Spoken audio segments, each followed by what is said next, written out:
नमस्कार दोस्तों, वैदिक मंथन चैनल में आपका स्वागत। आइए एक डिबेट और सुनते हैं सांजनी सर का। हाँ जी, वीर पंडित बताएं क्या कहना चाहते हैं। ये क्या ब्राह्मणों के प्रति आप जो है सो इतना बनाए हुए हैं, क्या क्या है ब्राह्मण हैं आप? मतलब? जी, अच्छा, तो ब्राह्मण है तो पंडित काहे लिखे हैं? पंडित में है तो हैं। पंडित आप कहाँ से हो जाएंगे भाई? पंडित तो कोई भी होता है, पढ़े सो पंडित धाई आकर प्रेम का पढ़े सो पंडित होए हैं। जो कोई पढ़ता लिखता है, जो प्रेम सीखता है, वो ना पंडित होता है। आपकी जाति क्या है? ब्राह्मण है। हाँ तो ब्राह्मण कहिए ना, पंडित तो कोई जाति ही नहीं होती है। ऊपर से आप वीर लिख लिए हैं, वीर कैसे हो क्या गए भाई आप? इस वीर हुआ कि हम लोग यहाँ पर अपना ये कर किए हुए हैं। क्या किए हुए हैं? हम लोगों के यहाँ पर बोलिए। मैंने समाज में एक वर्चस्व है, इसके चलते लिखे हुए हैं। अच्छा, आपका वर्चस्व है, तो ये वर्चस्व जब भारत में मुस्लिम आए थे तब कहाँ चला गया था आपका वर्चस्व? मतलब उस जब समय भी भारत था, में ऐसा मुस्लिम थोड़ी था। हमला किए थे, हजारों जैसे साल से भारत होता में हजारों साल, तो हम देख ही लेंगे कि कितना हजार साल से आप क्या किए हुए हैं।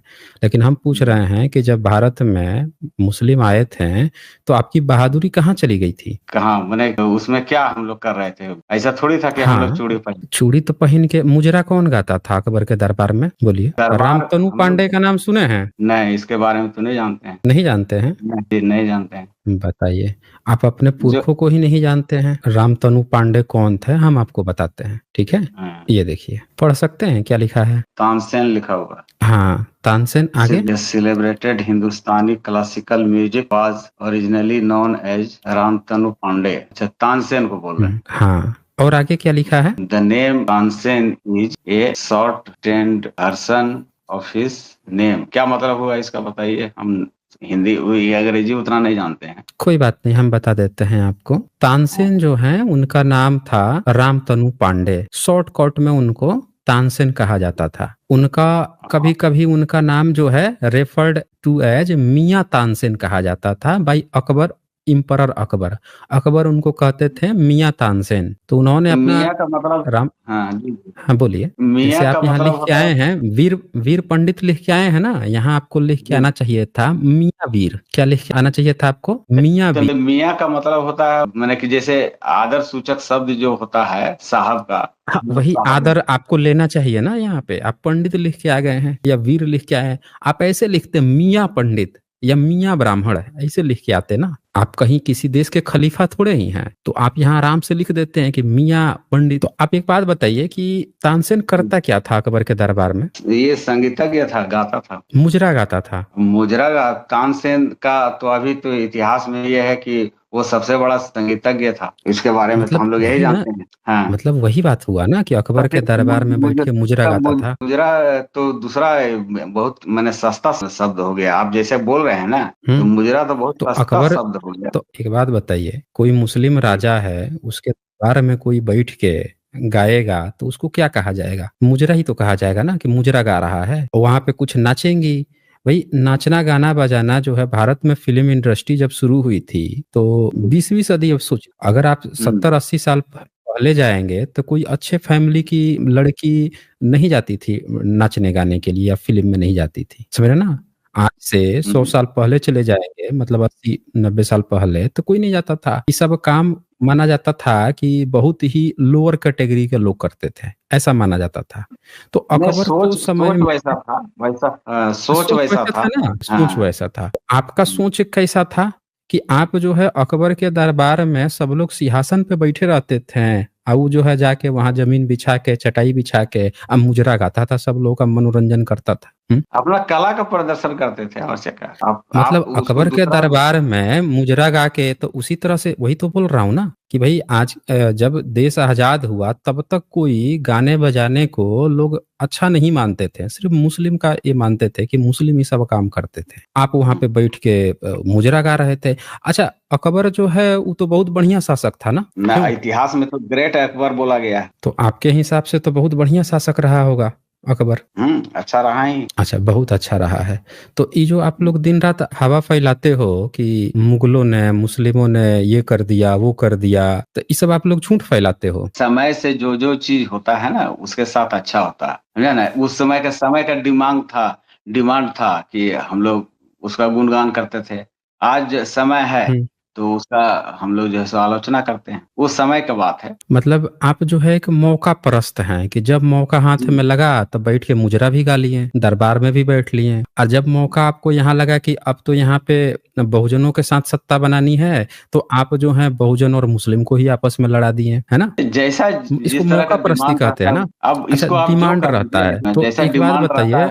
कैसा डिमांड था उस समय? अकबर के समय आपकी कैसी डिमांड थी? अरे सत्ता उसके हाथ में था ना, नहीं, सत्ता सत्ता उसके उसके हाथ में था, लेकिन आप तो वीर थे ना, आप तो एक कुल्हाड़ी लेते थे, 21 बार क्षत्रियों को खोद खोद के आए पेट के गर्भ से निकाल निकाल के आप मार देते थे। आपका एक कोई देखिए, फरसू था ना, वो कुल्हाड़ी लेके घूमता परशुराम था, सिकिया परशुराम पहलवान। परशुराम हैं? परशुराम परशुराम? अच्छा, जी। मुझे लगा कि कोई सिकिया पहलवान था, एक कुल्हाड़ी लेके घूमता था, 21 बार क्षत्रियों को जो है घूम घूम के काट दिया था। आज सब जैसे जाता था तो क्षत्रिय अपना अपना गर्दन, लीजिए हुजूर माई बाप, मेरा भी गर्दन काट लीजिए, मेरा भी गर्दन, सब कटवा लिए, 21 बार कटवा लिए सब। तो आप इतने बड़े वीर थे, धुरंधर थे, महान थे, अकबर के सामने आपका नहीं चल पाया था ये सब, कि अरे जाके उससे वो लड़ सके, फाइट कर वो सके, बैठ के मुजरा गाने लगे। तो उस समय वो परशुराम नहीं न थे। कौन नहीं उस थे? समय परशुराम नहीं थे, उसके पहले, वो तो बहुत पहले के बात अरे आप तो बता रहे हैं। आज के समय में परशुराम है? आज के समय में नहीं है, तभी तो मतलब कि हम लोग बैकडोर से हैं।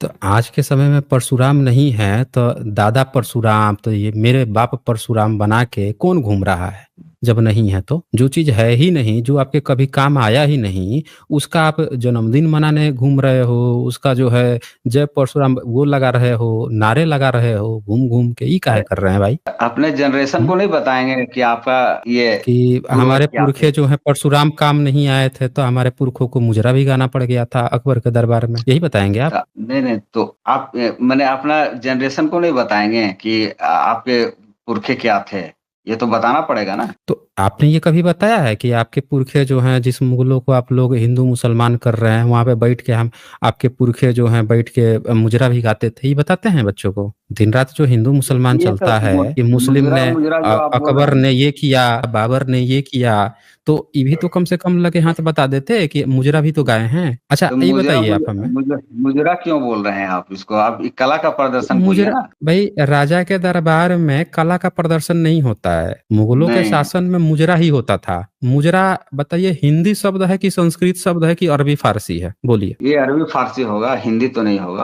तो जब अरबी फारसी शब्द है तो एक अरबी फारसी के दरबार में मुजरा ही होगा ना। संगीत जो है वो किसी जो हिंदी राजा होगा उसके यहाँ होगा, अगर अरबी फारसी वाला जो राजा है उसके यहाँ मुजरा ही होगा। भले वो शब्द जो हो, लेकिन आज के डेट में जो है सो मुजरा का जो वो उसका मीनिंग कुछ दूसरा निकल जाता है, यदि आप नहीं, जैसे क्या आप यूज निकल कर रहे हैं क्या ना। निकलता है? उसका जो देखिए, एक तो आप डिक्शनरी का जो आप बताएंगे उसका अर्थ, और एक जो सोशल में प्लेटफॉर्म पर जो चल रहा है उसका हम्म लोग जो है सो कुछ अलग मीनिंग निकालेंगे, है ना। आप किसी को आप हम्म बोल देंगे तो मुजरा करने का, तो वो दूसरा कुछ सेंस में ले लेते हैं, इसलिए नहीं हम नहीं बोल रहे हैं नहीं, कि आप आप एक ही बात बोलिए। करता है, वो जानते हैं, वो आप ही की बात करता है कि हमारे यहाँ इतने वीर धुरंधर ब्राह्मण लोग थे जो अकबर के दरबार में जरूरत पड़ा ना तो मुजरा भी किया करते थे, ठीक है ना। जैसे बहुजन समाज जो वो है वो अछूत बन गया, लेकिन मुजरा नहीं किया। मेरी बात समझ रहे हैं आप? नहीं ऑफर नहीं, तो वो उसको भी ठीक मिला है। होगा ना कि तुम भी आओ। मेरी बात सुनिए, ऑफर तो बहुजन जी जी। समाज को भी मिला होगा कि तुम लोग भी आओ, मुजरा करो, हमारे दरबार में रहो, लेकिन बहुजन समाज कहा कि नहीं, हम पिछड़ा बन जाएंगे, अछूत बन जाएंगे, मुजरा नहीं करेंगे, और आप मुजरा करने को भी राजी थे। अच्छा, एक बात बताइए, ये चलिए, ये तो भविष्य पुराण में आपने अकबर को अपना ब्राह्मण भाई बना लिया, इसकी क्या जरूरत पड़ जी, गई थी कि वो अकबर को अपना ब्राह्मण घोषित कर लिए आप? ये सब, ये इसको हम लोग नहीं मानते हैं। किसको नहीं मानते हैं? ये जो आप मैंने यहाँ ब्राह्मण भाई आप जो बोल रहे हैं ना, ये सब हम लोग नहीं, ये नहीं उस समय मानते हैं? उसको खुश करने तो के लिए आप, कुछ लोग लिख दिया होगा, अलग बात है। नहीं नहीं नहीं, भविष्य पुराण जो है ना एक ऑथेंटिक किताब है जो एक आदमी के द्वारा नहीं चलती है। भविष्य पुराण नहीं जो है नहीं, 18 पुराणों में आता है, मेरी बात समझिए आप, वो पहले ठीक से समझिए। भविष्य आप पुराण ना समझ रहे हैं 18 आपकी बात, पुराण में आती है। वो तो समझ रहे हैं 18, आप। देखिए 18 पुराण है ना, ऑथेंटिक पुराण है, उसमें एक शब्द भी जोड़ा जाएगा तो इसका ये मतलब हुआ कि व्यास पीठ पर बैठ के सारे शंकराचार्यों, सारे उस समय के विद्वानों ने, ब्राह्मणों ने मिलकर सर्वसम्मति से पारित करके उसमें उस बात को लिखा है। समझ रहे? कुछ लोगों की बात नहीं होगी, उस सर्वसम्मति से जो पारित होगा ना वो शास्त्र पे लिखा जाता है। तो भविष्य पुराण में आपने अकबर को अपना ब्राह्मण घोषित किया, तो इसका मतलब उस समय किसी भी ब्राह्मण ने तो वो नहीं जताया नाराजगी, उस सबने इस सर्वसम्मति से पारित करके लिखा। देखे ना यहाँ पे, आपने यहाँ पे लिखा हुआ है ना, आपने सारा चीज, और इतना सर्वसम्मति से आपने पारित किया कि उसको आपने शंकराचार्य के गोत्र का मुकुंद ब्राह्मण घोषित कर लिया। जैसे छत्रपति शिवाजी महाराज को जब आप लोगों ने शूद्र घोषित किया था, तो एक ब्राह्मण जिसको खूब घूस खिलाए थे, वो बहुत पैसा वैसा दिए थे, खूब महीनों महीनों खूब खिलाए पिलाए थे, तब जाके उसने एक नकली वंशावली बना के पूर्व जन्म का उनको सिसोदिया घराने का, राजपूतों के घराने से जोड़ के पिछले उछले जन्म से किसी तरह उनको क्षत्रिय बनाया। तो इसी तरह से आपने अकबर को भी अपना ब्राह्मण घोषित कर लिया। तो ये तो आप लोग करते आए हो ना, ये तो साक्षात एग्जाम्पल है कि आप लोगों ने कई बार कई लोगों से किया है। छत्रपति शिवाजी के साथ किया, आपने अकबर को भी घोषित किया, और आपने तो इसको अपने 18 पुराण के अंदर में लिख लिया सर्वसम्मति से। बोलिए। वो ठीक है, लेकिन ये उस समय का डिमांड रहा होगा। हो सकता है कि वो लोग जो है सो अकबर जो है सो किया होगा, किसी तरह से मैनिपुलेट किया होगा, बोला अच्छा, होगा कि लिखो इस तरह का, इस तरह से। ऐसा नहीं, कोई कुछ अकबर नहीं लिखेगा। अकबर तो मर गया था ना।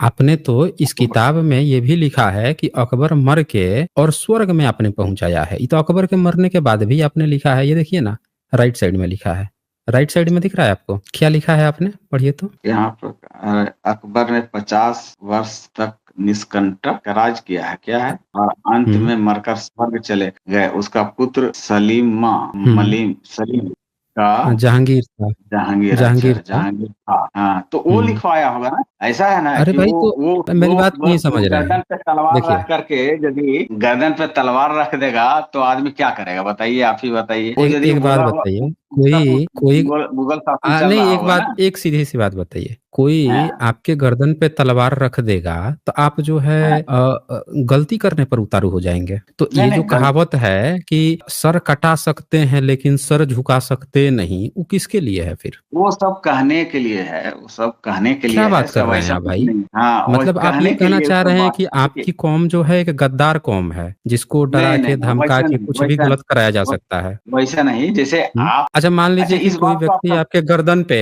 तलवार रख दे और कहे कि भैया हम जो है बहू बेटी और ये वो इस पर बात करने लगे, तो आप वो भी छोड़ देंगे, कहेंगे कि हमारी जान बख्श दो, सबको ले जाओ। नहीं नहीं, जान पर आफत जब आएगी ना तो कोई भी कुछ कर सकता है। हम्म। ऐसा आपको मैंने कि ऐसा क्या लगता है कि मैंने कि जो अच्छा, भारत में तो महिलाएं जो हैं पति के मर जाने पर आग में जल के जोहार कर लेती थी, हैं? हम्म, पूरा आदिवासी समाज की महिलाएं जो हैं आग में जल गई थी जब रानी दुर्गावती से मुगलों की हार हुई, आग में जल गई। और आप हाँ, इतने जो कायर कैसे हो सकते हैं कि आप खुशी खुशी जाके या दरबार में बैठ के मुजरा गा रहे हैं और आप कह रहे हैं कि तलवार। अभी अब सुनिए ना, जहांगीर के बाद से उसका बेटा शाहजहां का भी नाम लिखा है, उसके बेटे औरंगजेब का भी नाम लिखा है। यानी कि ये किताब जब लिखा जा रहा है ना, तब ना अकबर जिंदा है, न जहांगीर जिंदा है, न शाहजहां जिंदा है, न औरंगजेब जिंदा है।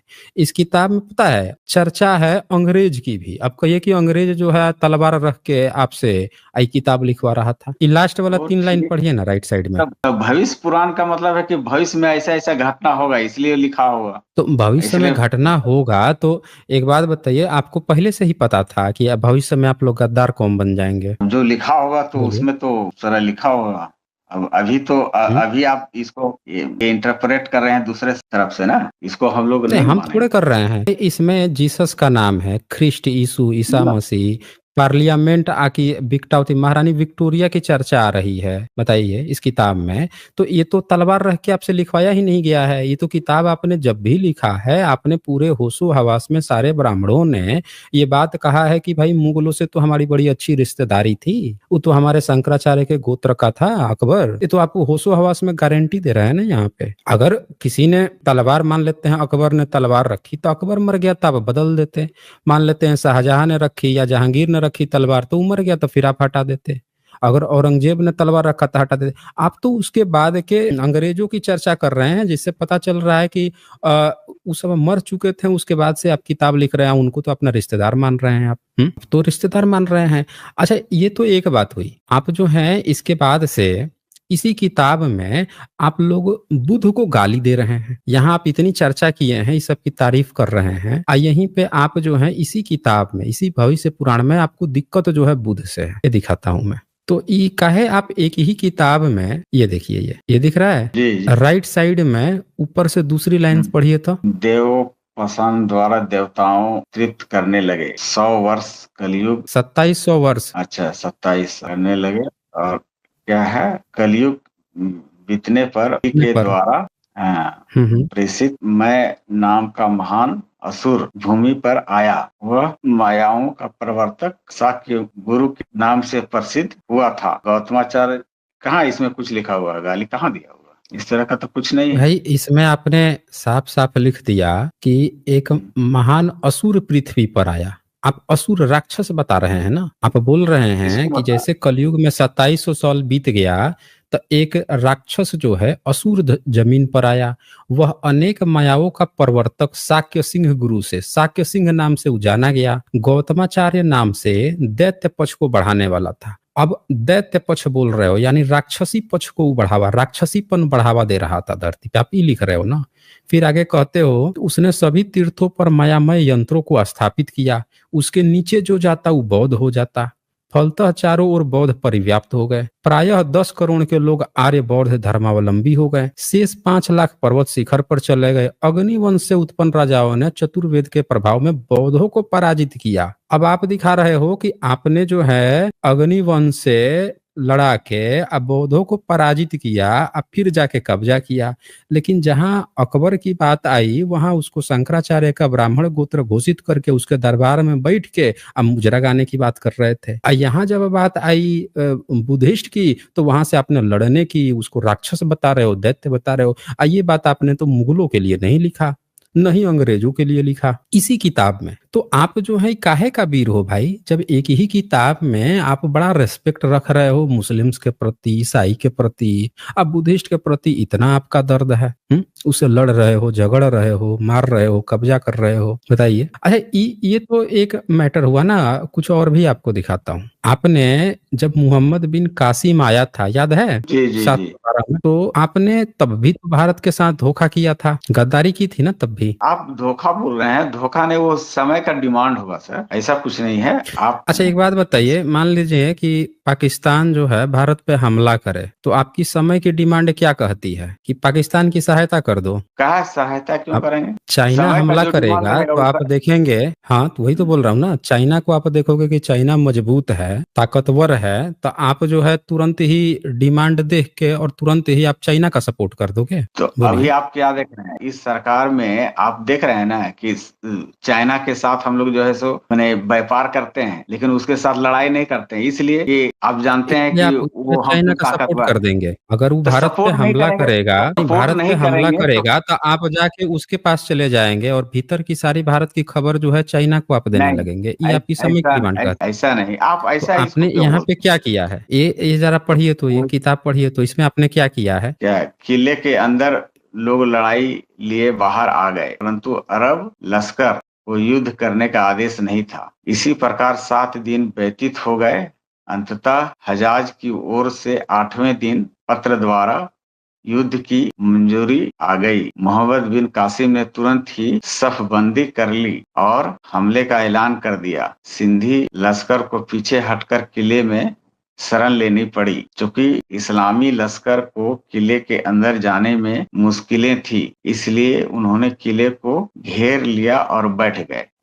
अचानक किले में एक ब्राह्मण आया और ऊंची आवाज में रहम की प्रार्थना करने लगा। ये गलत लिखा हुआ है, ऐसा ये थोड़ी। कहा कि भगवान तुम्हारी उम्र बख्शे, हम अपनी ज्योतिष के ज्ञान से जान चुके हैं कि इस्लामी लश्कर की सिंध पर विजय होगी और सारे काफिर निकलेंगे, परंतु इस मंदिर में एक तिलस्म है। जब तक मंदिर अपनी जगह कायम है, आपके लिए किले पर कब्जा करना असंभव है। आप कोशिश करके मंदिर का गुंबद गिराएं और ऊपर लगे हुए झंडे को तोड़कर टुकड़े कर दें। इसके पश्चात आपकी सफलता की संभावना जाती है। क्या है? हेलो। हाँ संभावना हो सकती है। हाँ संभावना हो सकती है। हाँ उसके नीचे एक लाइन और लिखा है। उस समय के इतिहासकारों का कहना है कि उस ब्राह्मण का नाम सादेव था। सोदेव। सोदेव था। सोदेव था। तो अब बताइए कि आपके जो ब्राह्मण हैं जब भारत में पहली बार मुस्लिमों को देख के आपका इतना जल्दी प्यार काहे उमड़ गया था भाई? जब भी मोहम्मद बिन कासिम पहला अरबी आया, अरबियों को देखते ही तुरंत आपका लार टपकने लगा, तुरंत जाके बाहर निकल के आप जो है उसको पूरा सौंप दिए, लीजिए माई बाप, पूरा समर्पण ही दे दिए। तोड़िए इस मंदिर को, हमारा तो कुछ लेना देना ही नहीं है, तोड़िए इसको, तोड़ के घुसिए इसमें। अकबर आया तो उसके बैठ के दरबार में मुजरा गाने लगे। इतना प्यार आपका कैसे उमड़ता था भाई मुस्लिमों को देख के? कुछ पुराना भाईचारा था क्या आपका? नहीं, पुराना वो उस तरह का ये नहीं है। जैसे मतलब कोई भारत में ऐसी जाति नहीं है जिसके प्रति ब्राह्मण जाति का प्यार उमड़े। हर जाति को आपने नीचा दिखाया है, राजपूत हो चाहे भूमियार हो, कोई भी जाति हो, किसी को, सबको आपने डाउनग्रेड दिखाया है अपने धर्म ग्रंथों में। लेकिन इन मुगलों और मुस्लिमों के प्रति जो आप पूरा एकदम 100% समर्पण दे देते थे, लीजिए माई बाप हुजूर पूरा तशरीफी परोस रहे हैं, कैसे कर पाते थे आप? मतलब कौन सा ऐसा प्यार उमड़ पड़ता था? पिछला जन्म का प्यार था, अगला जन्म का प्यार था, डीएनए इफेक्ट था, भाई भाई थे, उधर से ही आए थे, पुराना याराना था, क्या चीज था भाई इतना समर्पण दे देते थे? देखिए, पुरखों का इतिहास यदि देखा जाए तो हम लोग अपने आप को आर्यंस बोलते हैं, तो उधर कहीं मधेसिया से ही आया है। आर्यंस मत कहिए, आप ब्राह्मण ही कहिए अपने को। आर्यंस कहते हैं ना तो उसमें ना वो ब्राह्मण छुप जाता है, क्योंकि आर्य नाम की जाति नहीं है ना, लोगों को पता नहीं चल पाता है। नहीं तो हम लोग तो अपने आप को तो हम लोग आर्य ही बोलते हैं ना, कि आर्य ही। कहाँ आर्य बोलते हैं भाई? बुद्धिस्ट की किताब में हर जगह आर्य आर्य लिखा मिलता है। आप कहाँ आर्य हैं? आर्य तो एक गुणवाचक शब्द है, कोई जाति थोड़े ही है। जाति पूछा जाता है तब ब्राह्मण बोलते हैं। अच्छा, तो एक यहाँ काम आने के था बाद कि जब ना, आपने तो यहाँ पे ये खोल दिया, किला खोल दिया, झंडा गिरवा दिया, मंदिर तोड़वा दिया, भीतर घुस गया, जीत गया। चलिए, ये काम करवाने के बाद से जब वो जीत गया, तब आपने कौन सी डील की थी उससे? किससे, कैसा डील? मतलब उससे कुछ डील की थी ना, एक पढ़िए तो जरा मोहम्मद बिन कासिम से। ब्राह्मणों ने जब देखा कि जनरल मोहम्मद बिन कासिम क्या है, दोनों का लिहाज रख रहा है, तो कुछ इसी प्रकार की रियायत लेने के लिए निवेदन करने आए। शहर के सभी वेंडरों, वडेरों और अमीरों ने क्या गवाही दी। गवाही दी। ब्राह्मण समाज को हमारे यहाँ अधिक मान दिया जाता है और आम ने उनकी मान्यता भी है। तो जो देखिए, जो रहेगा शुरू से वो बोला उन लोग, जो मतलब भारत जो गुलाम हुआ था उसके असल जड़ आप ही थे, क्योंकि लोग जो हैं आपको वैल्यू देते थे, आपको मान सम्मान देते थे, और आपने अपनी पूरी तशरीफ ही बेच दी मुस्लिमों को, पूरा का पूरा समर्पण ही दे दिया, बस देश गुलाम हो गया। लोग आपके भरोसे बैठे थे। आपने कहानियां सुना रखी होगी कि हमारा तो एक ब्राह्मण जो है अभी एक मंत्र फूंक देगा तो सब बॉर्डर पे ही जल के धाक हो जाएंगे। हमारा एक परशुराम जो है अभी एक कुल्हाड़ी लेके घूमेगा तो अभी सारे क्षत्रियों को काट काट के भुजरी भुजरी कर देगा। हमारे अवतार अभी ले लेंगे तो सबकी खाल खींच के उतार के भूसा भर देंगे। आपने खूब लंबी लंबी फेंक रखी थी, पूरी जनता आपके भरोसे बैठी थी, आप जाके यहाँ तशरीफ परोसती हैं। अब आगे पढ़िए तो क्या होता है, नीचे वाला पढ़िए तो पैराग्राफ। उसने शहर के सारे ब्राह्मणों की सभा बुलाई और ब्राज प्रवचन दिया। राय दोपहर के समय आप लोगों के पास जवाबदारी वाले ओहदे थे, इसलिए आप अवश्य ही शहर और आसपास के इलाके में सभी आदमियों को पहचानते होंगे। मुझे बताओ कि कौन कौन ध्यान में रखने के काबिल है। नाम वाले वडेरे जो हमारी दोस्ती और सहायता के हकदार हैं। आप लोगों के लिए मेरी राय अच्छी है। मुझे आप लोगों की ईमानदारी व वफादारी में पूर्णतः विश्वास है। मैं आप लोगों के सारे ओहदे ज्यों के त्यों कायम रख रहा हूं और रियासत का शासकीय कार्य भी आपके काबिल हाथों में सौंप रहा हूं। इसमें आपका पीढ़ी दर पीढ़ी हक कायम रहेगा। आपके कुटुंब और वंशज के लिए भी आप लोग इस व्यवस्था में किसी भी फेरबदल का संदेह न रखना और न ही ये हुक्म वापस लिया जाएगा। बताइए कि आपने कितना अच्छा डील कर लिया मुस्लिम के साथ कि पीढ़ी दर पीढ़ी आपकी रियासत आपको मिलती रहेगी, जमीन, सत्ता, साधन, मंत्री संतरी आप उसके दरबार में बनते रहेंगे, कोई आपसे ये पद छीनेगा नहीं, बाय डिफॉल्ट जो है आप बनते रहेंगे। हुँ, तो आपने तो मुस्लिम के साथ डील करके जाति खड़ा कर ली अपनी। पहले राजा जो है खुद चूज़ करता था, कौन आदमी सही है उसको रखेगा। मुस्लिम से आपने तो ये डील कर ली कि भाई पीढ़ी दर पीढ़ी आप चले जाएँगे तो आपका बेटा जाके मंत्री बन जाएगा, हैं? वो जो संपत्ति है उस पर आपके बेटे का हक हो जाएगा। आप ही के कुटुंब वंशजों का होगा वो सारा चीज़। ये तो आपने जाति बना लिया मुस्लिमों के साथ मिलके। ये तो साफ-साफ दिख रहा है। और फिर ये डील के बाद से आपने पब्लिक के बीच में जाके क्या कहा? ये पढ़िए तो। जब ये आप डील कर ब्राह्मणों आए। ब्राह्मणों ने पूरे देश में नई हुकूमत के विषय में अच्छा बोलना शुरू किया। अब राय दाहर के देहांत के पश्चात सिंधी सल्तनत खत्म की जाएगी। अब मुल्क पर पूर्णतः अरबों की हुकूमत है। इनके सामने एक जैसे हैं, छोटे व बड़े, शहरी या गांव वाले। इनका मतलब यह है कि अरबों के सामने जात पात, स्थानीय धार्मिक विश्वास का कोई फर्क नहीं था। सबको एक ही दर्जे का मानते हैं। उन्होंने मोहम्मद बिन कासिम ने हमको आपके पास भेजा है। ये विश्वास दिलाते हैं कि सच्चाई को समझा जाए। अगर हम अरबों के सामने हथियार नहीं डालेंगे और नहीं देंगे तो हमारे पास न तो धन संपत्ति रहेगी और न ही जीविका के लिए कोई साधन। सच तो यह है कि हमारी स्थिति कमजोर हो गई है। केवल उनकी दया भावना व अच्छाई से शान और इज्जत पा सकेंगे, वरना हमें अपने वतन से धकेल दिया जाएगा। इसलिए बेहतर यही अब है। सुन। जी। हाँ, आप क्या कर रहे हैं डील, हर व्यक्ति जब हारता है तो फिर से सेना गठित करता है, लड़ाई करता है। आप क्या डील कर रहे हैं कि आपको फायदा मिल गया कि भई आपका बेटा जो है मंत्री बनेगा, उसका बेटा मंत्री बनेगा, तो आप आके पूरे जितने भी जो लड़ने वाले लोग थे, उनसे आके ये डील कर रहे हैं कि देखो ये नया वाला राजा आया है, बड़ा बढ़िया है।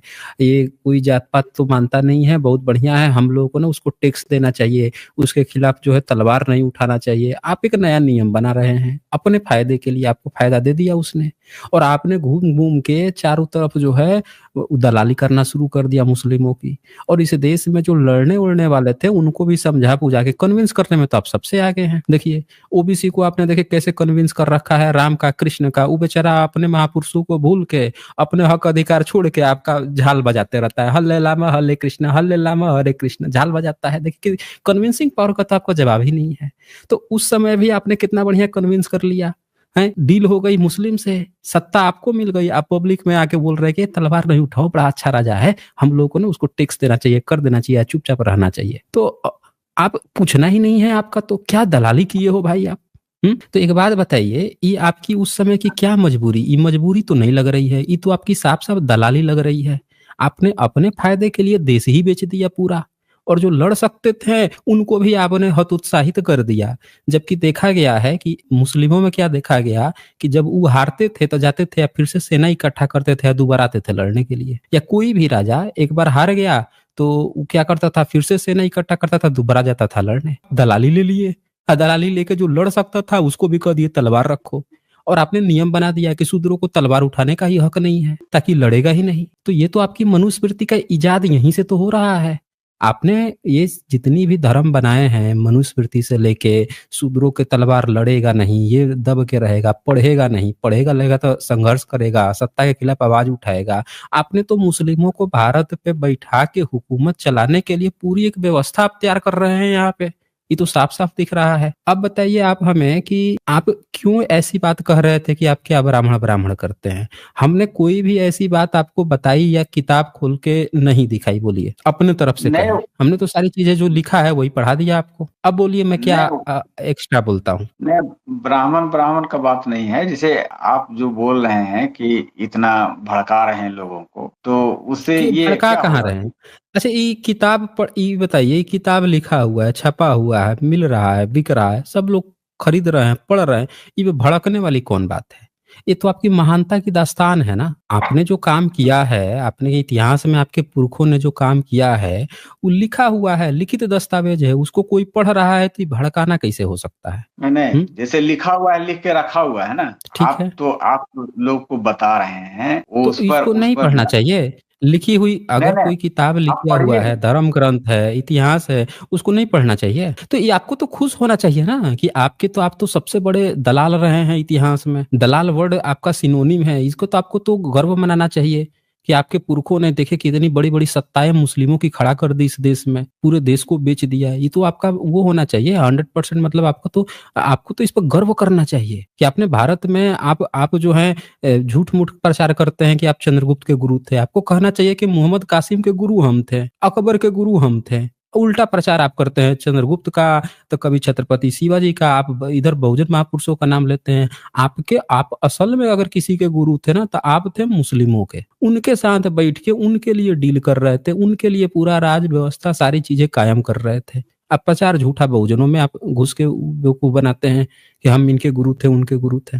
तो मैंने आपको जो है ना काफी समय दिया। मेरे ख्याल से आपको मैंने पूरी बात भी बता दी, कुछ भी एक्स्ट्रा नहीं बताया जा रहा है, जो लिखित है वही चीजें बताई जा रही है। चले आज बस इतना ही, फिर मिलेंगे हम अगली वीडियो में अगले जानकारी के साथ। तब तक के लिए नमस्कार।